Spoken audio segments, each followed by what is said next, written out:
아멘. 오늘도 하나님을 예배하러 나오신 우리 성도님들의 마음과 가정과 삶 가운데 하나님의 은혜와 평강의 축복이 넘쳐나게 되기를 주님의 이름으로 간절히 축원합니다. 우리 곁에 계신 분들과 이렇게 축복의 인사를 나눴으면 좋겠습니다. 은혜와 축복이 성도님의 것입니다.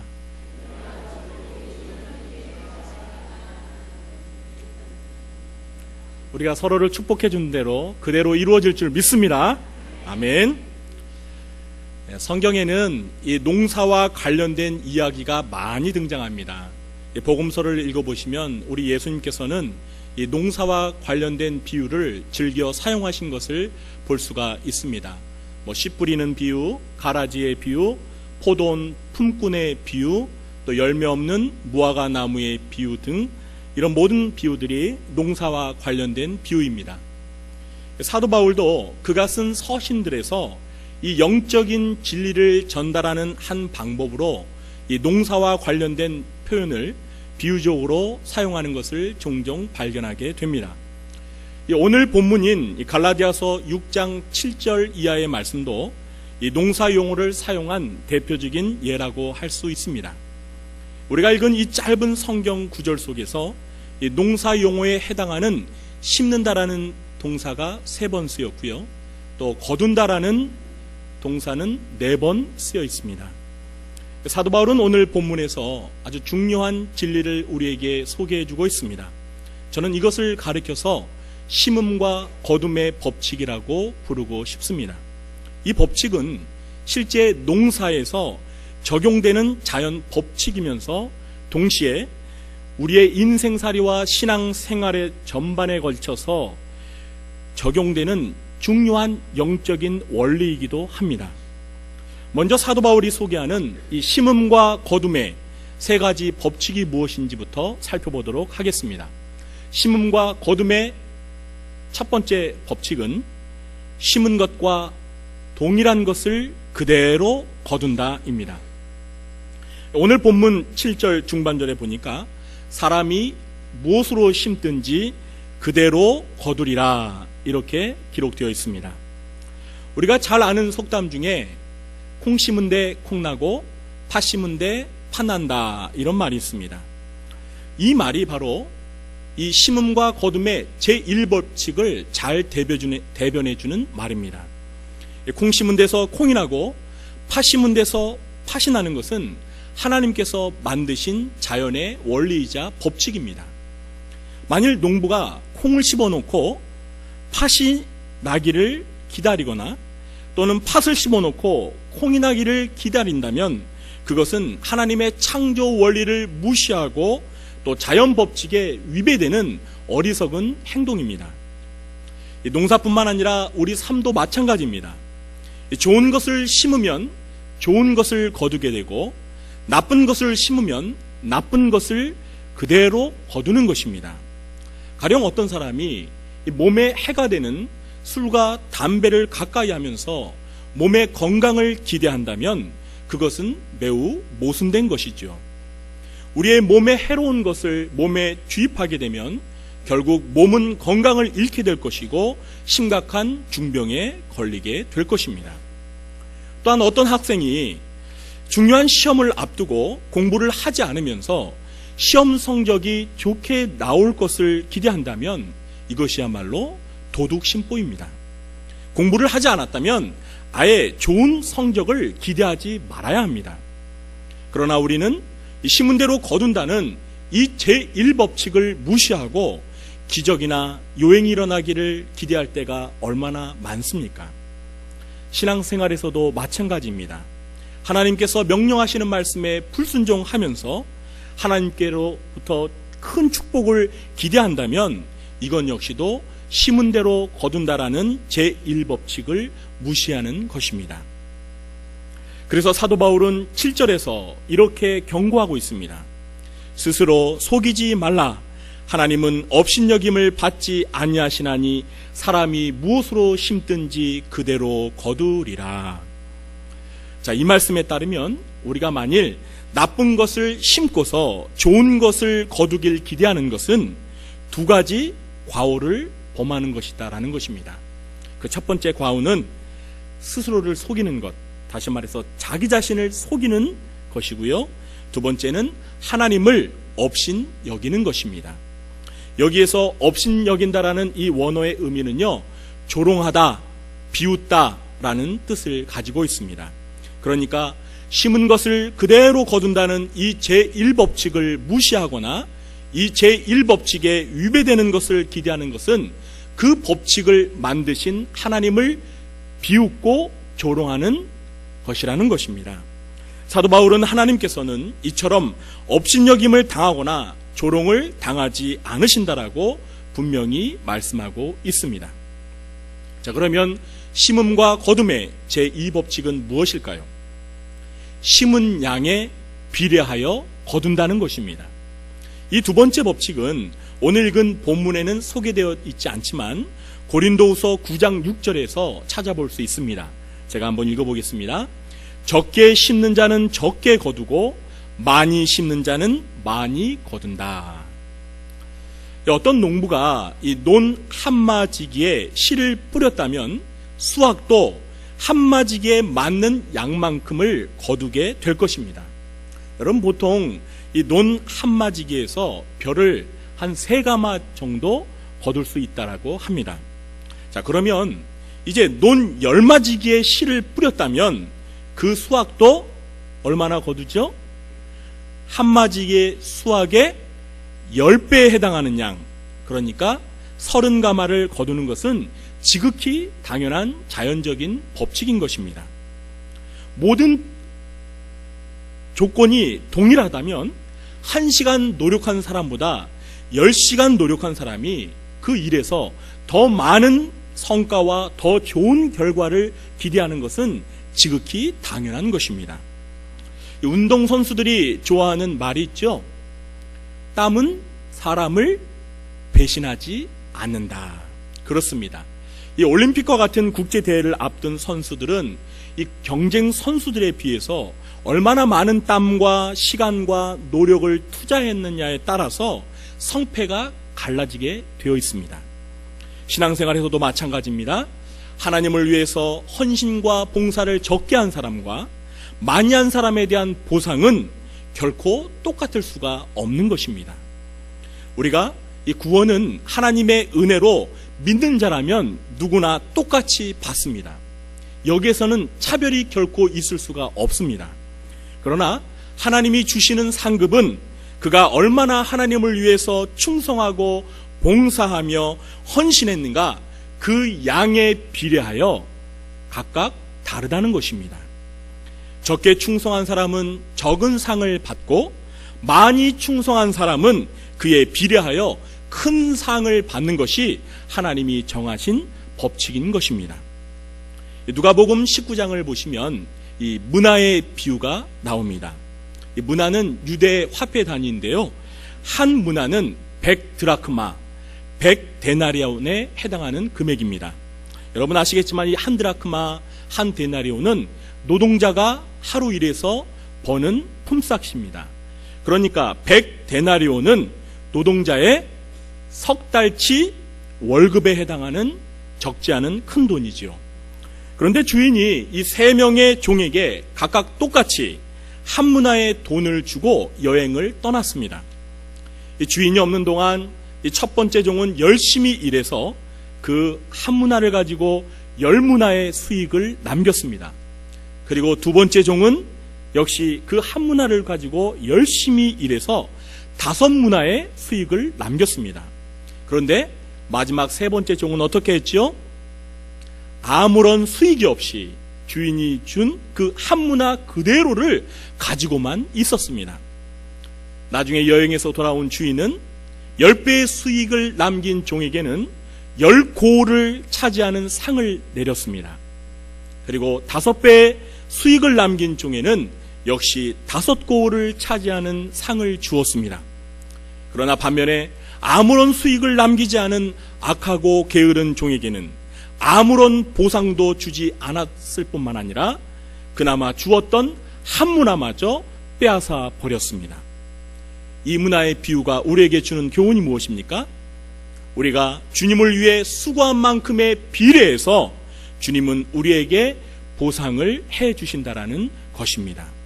우리 구리주안교회 성도님들은 주님을 위해 많이 수고하셔서 장차 주님 앞에 서게 될 때 큰 상급을 받게 되시길 주님의 이름으로 축원합니다.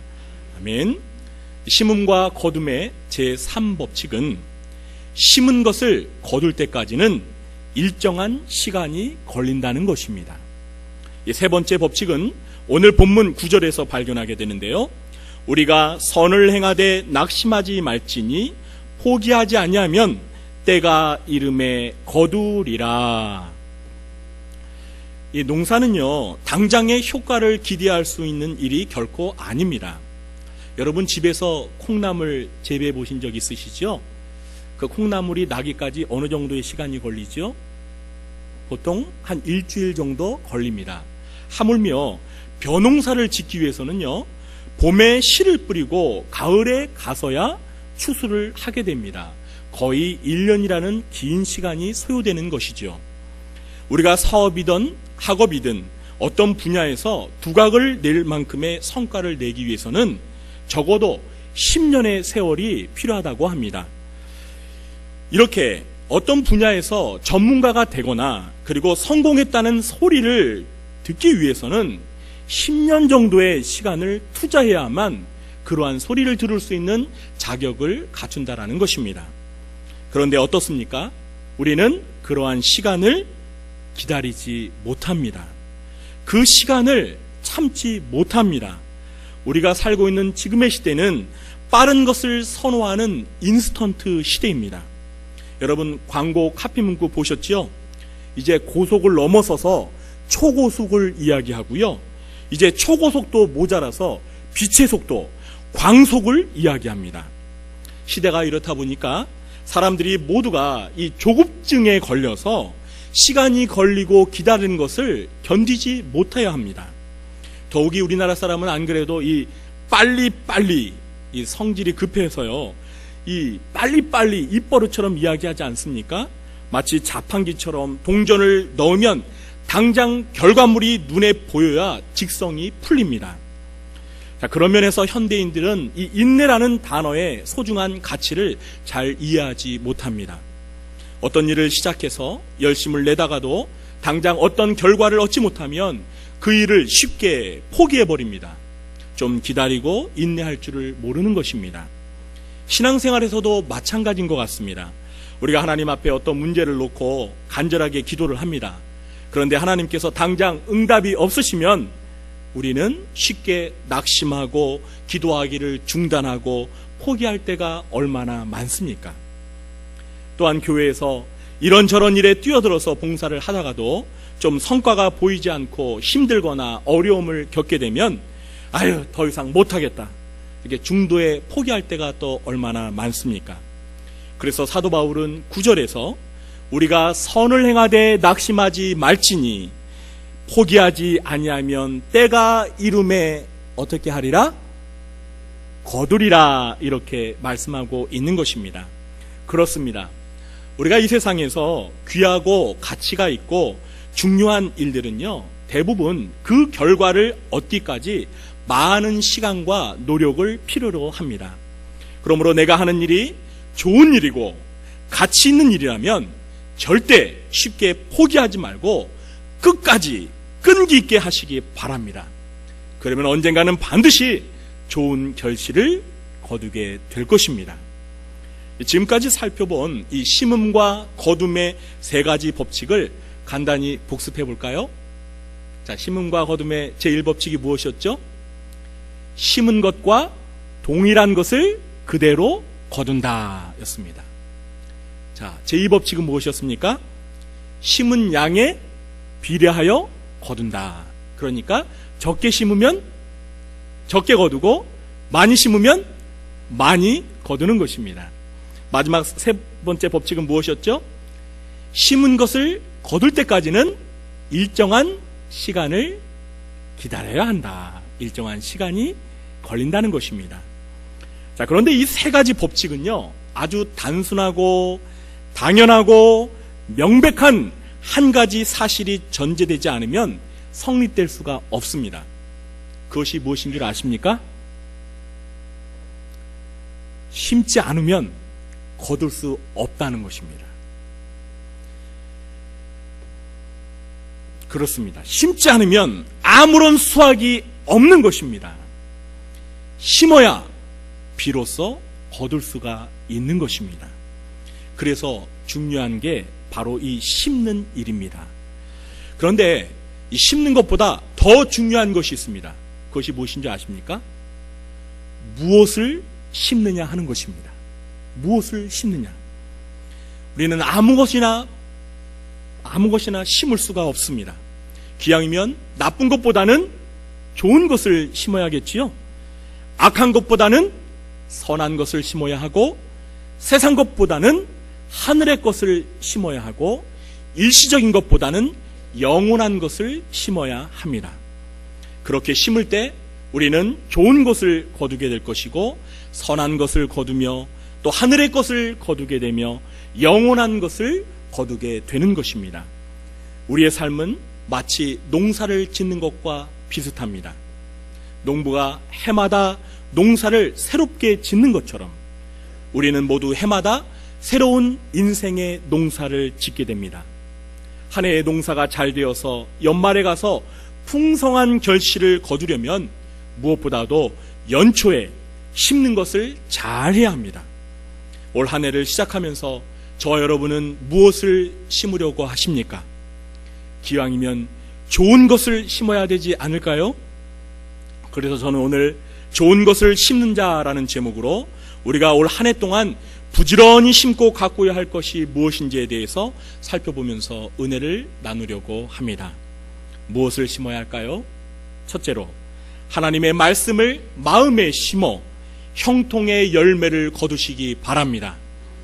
우리가 해마다 무엇보다 중요하게 심어야 할 좋은 것은 바로 하나님의 말씀입니다. 하나님의 말씀은 거듭난 하나님의 자녀가 날마다 마음에 심어야 할 영혼의 씨앗이자 생명의 양식입니다. 야고보서 1장 21절 말씀은 하나님의 말씀을 우리의 마음에 심으라고 이렇게 권면하고 있습니다. 그러므로 모든 더러운 것과 넘치는 악을 내버리고 너희 영혼을 능히 구원할 바 마음에 심어진 말씀을 온유함으로 받으라. 하나님의 말씀을 마음에 심는다는 것은 그 말씀을 마음속 깊이 묵상하며 마음에 새긴다는 것입니다. 우리가 첫째 주일에서도 살펴보았습니다만 이 시편 1편에서는 이렇게 하나님의 말씀을 마음에 심는 사람을 가리켜서 어떠한 사람이라고 불렀지요? 복 있는 사람이라고 불렀습니다. 복 있는 사람은 악인들의 꾀를 따르지 아니하며 죄인들의 길에 서지 아니하며 오만한 자들의 자리에 앉지 아니하고 오직 여호와의 율법을 즐거워하여 그의 율법을 주야로 묵상하는 도다. 아멘.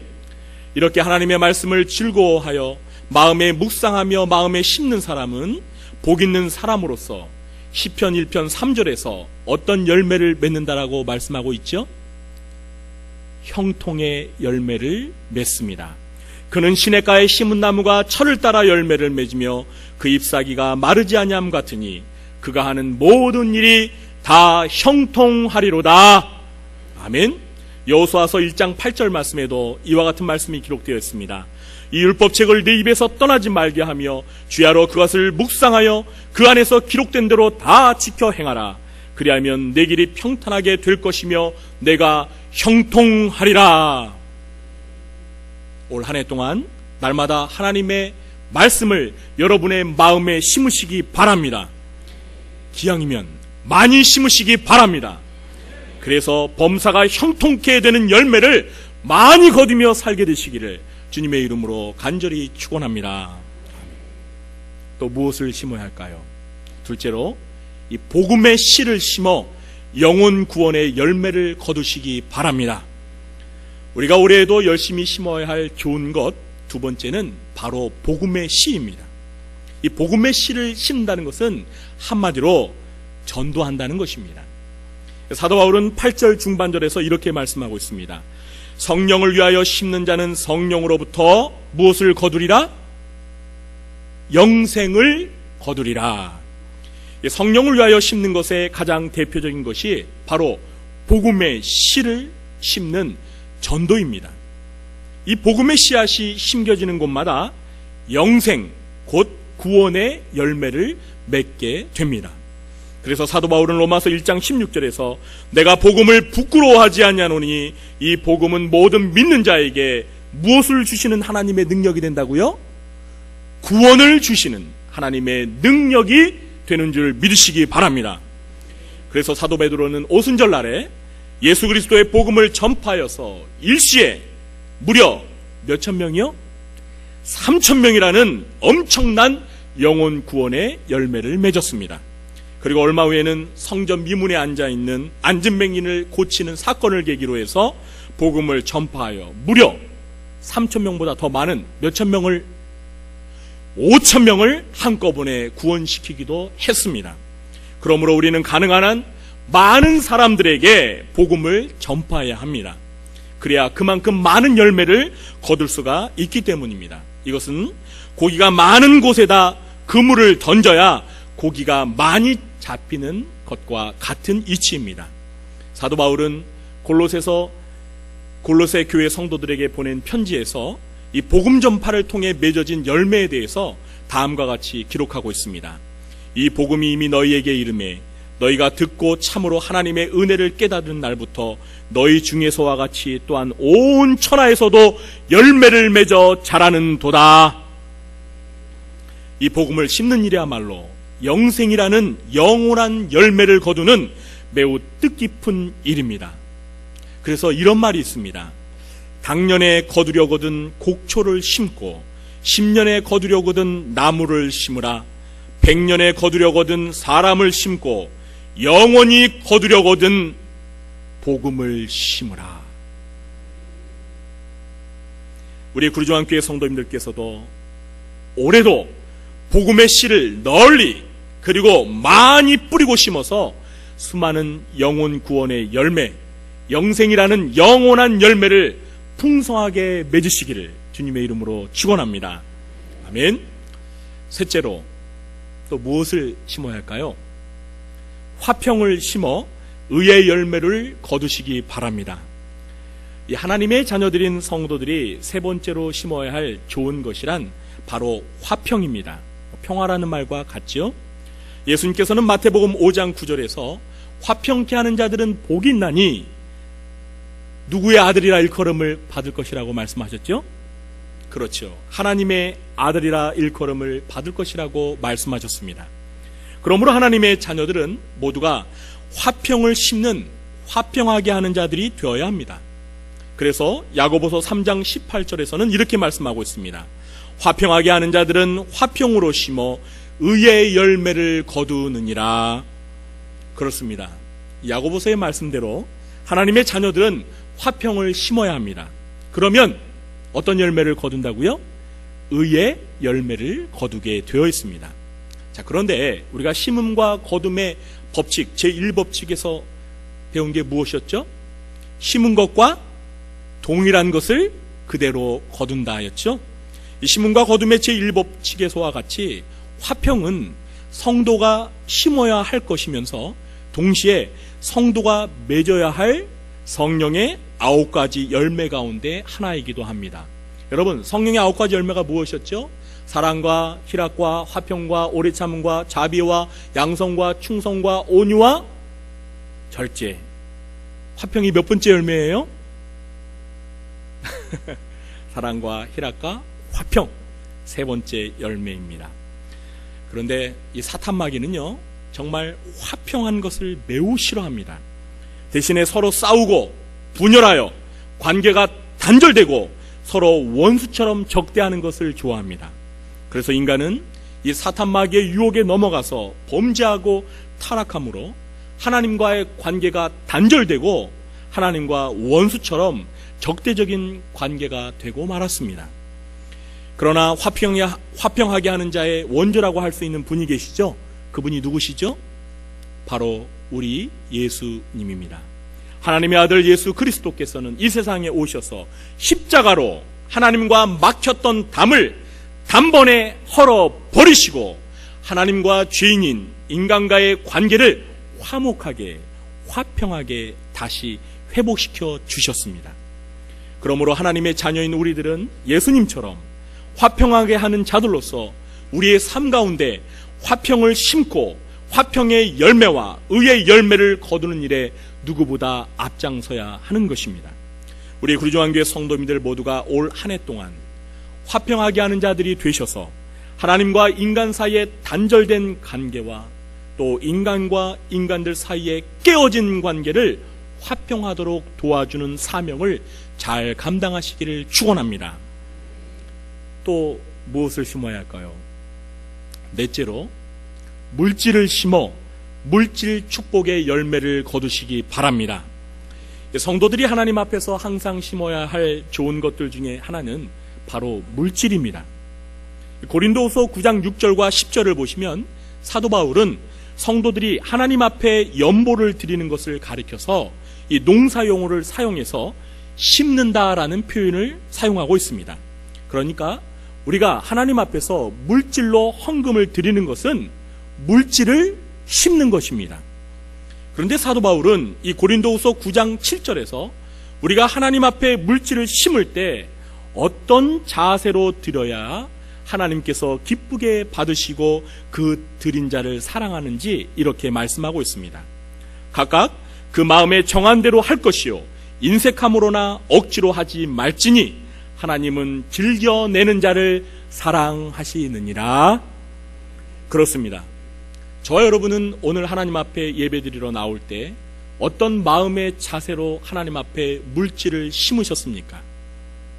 사도 바울이 말한 대로 우리가 하나님 앞에 헌금을 심을 때 인색한 마음이나 억지로 하지 아니하고 우리가 마음에 정한 대로 즐겁게 드리면 하나님께서는 풍성하게 넉넉하게 심을 것을 주신다라고 약속하고 있습니다. 고린도후서 9장 8절, 10절, 11절을 제가 읽어보겠습니다. 하나님이 능히 모든 은혜를 너희에게 넘치게 하시나니 이는 너희로 모든 일에 항상 모든 것이 넉넉하여 모든 착한 일을 넘치게 하게 하려 하심이라. 심는 자에게 씨와 먹을 양식을 주시는 이가 너희 심을 것을 주사 풍성하게 하시고 너희 의의 열매를 더하게 하시리니 너희가 모든 일에 넉넉하여 너그럽게 연보를 함은 그들이 우리로 말미암아 하나님께 감사하게 하는 것이라. 아멘. 사랑하는 성도 여러분, 우리 하나님께서는요 째째하신 분이 아니에요. 인색하신 분이 아닙니다. 우리가 하나님께 물질로 즐겨내게 될 때 우리 하나님께서는 오늘 사도 바울이 말한 데서 강조되는 단어들이 무엇이었습니까? 넘치게, 넉넉하게, 풍성하게 주신다라고 약속하고 있는 것입니다. 바로 여기에서도 이 심음과 거둠의 법칙이 그대로 적용되는 것을 확인할 수 있습니다. 그래서 고린도후서 9장 6절의 말씀처럼 사도 바울은 우리가 아까 살펴본 그 심음과 거둠의 제2법칙을 소개하고 있습니다. 이것이 곧 적게 심는 자는 적게 거두고 많이 심는 자는 많이 거둔다 하는 말이로다. 아멘. 그렇습니다. 우리가 하나님 앞에 올바른 자세로 물질을 심으면 하나님께서는 넘치도록 넉넉하게 풍성하게 쓸 것을 채워주십니다. 그런데 이때에도요 적게 심은 사람보다 많이 심은 사람에게 더 넘치도록 더 넉넉하게 더 풍성하게 주시는 것입니다. 올 한 해 동안 하나님께 기쁜 마음으로 물질을 많이 심으셔서 하나님이 주시는 풍성한 물질의 축복도 받으시는 저와 여러분 되시기를 주님의 이름으로 축원합니다. 이제 말씀을 맺으려고 합니다. 우리가 흔히 이 자식이 출세하고 성공하면 그 부모를 향해서 부러워하는 마음으로 하는 말이 있죠. 자식 농사 참 잘하셨네요. 이런 말씀 들어보셨습니까? 자, 그런데 자식 농사도 중요하지만 그것보다 더 중요한 농사가 있습니다. 그것은 우리 인생의 농사입니다. 우리 신앙의 농사입니다. 우리 모두가 인생이라는 신앙이라는 농사를 잘 짓는 농부가 되시기를 바랍니다. 인생의 농사에서, 신앙의 농사에서 가장 중요한 것은 무엇을 심느냐 하는 것입니다. 왜냐하면 무엇을 심느냐에 따라 무엇을 거둘지가 결정되기 때문입니다. 한 해를 시작하는 연초에 저와 여러분은 무엇을 심으려고 하십니까? 오늘 말씀을 잘 기억하셔서 좋은 것을 심으시기 바랍니다. 그리고서 좋은 것을 심때 기왕이면 적게 심지 말고 많이 심으시기 바랍니다. 그래서 올해가 다 지나가는 연말이 되었을 때 여러분의 마음과 가정과 생업 가운데 하나님이 주시는 좋은 열매들을 풍성하고 넘치도록 거두시는 축복이 함께 하시길 주님의 이름으로 간절히 축원합니다. 기도하겠습니다. 하나님 아버지, 올 한 해를 시작하며 저희들 좋은 것을 심기를 원합니다. 기왕이면